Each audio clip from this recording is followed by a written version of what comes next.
আজকের ভিডিওটি শুরু করছি সকালের নাস্তা বানানো দিয়ে। হ্যালো এভরিওয়ান, আসসালামু আলাইকুম। প্রিয়সী লাইফস্টাইল থেকে আমি প্রিয়সী আপনাদেরকে ওয়েলকাম করছি আরও একটি নতুন ব্লগ দেখার জন্য। আশা করছি যে যেখান থেকে দেখছেন সবাই ভালো আছেন, সুস্থ আছেন। আলহামদুলিল্লাহ আমিও অনেক ভালো আছি। সকালের নাস্তা বানিয়ে নিচ্ছি ছেলের জন্য। ছেলে রুটি খেতে চাচ্ছিল না, তাই তাকে চিনির পরোটা বানিয়ে দিচ্ছি। পরোটা হলে সে একটু একটু খায়, কিন্তু রুটি বানালে একদমই খেতে চায় না। তবে সকালের নাস্তা যেভাবেই হোক জোর করে একটু একটু খাইয়ে দিতেই হয়, না হলে 12টা পর্যন্ত সে কি করে থাকবে। এই যে পাতলা করে একটা পরোটা বানিয়েছি, এই পরোটার থেকেও সে অর্ধেক পরোটা খাবে। জোর করে একটা পরোটা পুরো খাওয়াতে পারি না। তো এই যে এরপরে সকালের নাস্তা খাইয়ে দিয়ে তাকে আমি রেডি করে দিচ্ছি।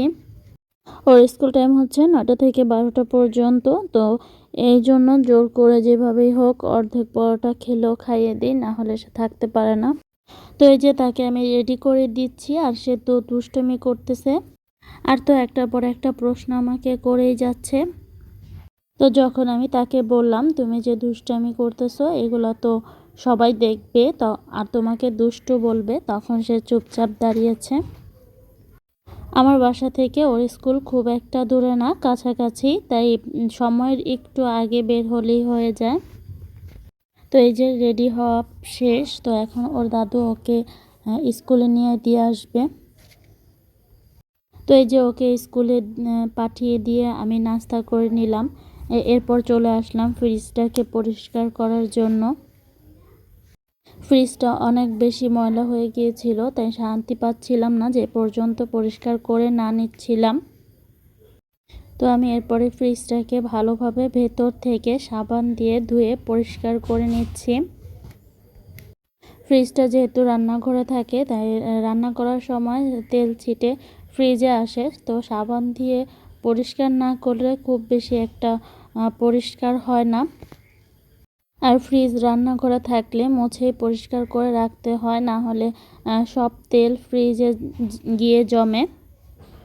যেহেতু আমি এতদিন বাসায় ছিলাম না, তাই সব কিছুই অগোছালো হয়ে আছে। তাই একটু একটু করে নিজের মতো করে সব কিছু আমি গুছিয়ে নিচ্ছি।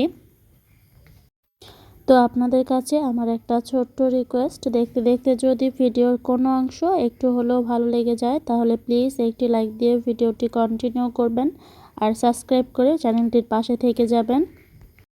তো আজকের মতো এ পর্যন্তই, দেখা হবে আবার নেক্সট ব্লগে। সেই পর্যন্ত সবাই ভালো থাকবেন। আল্লাহ হাফেজ।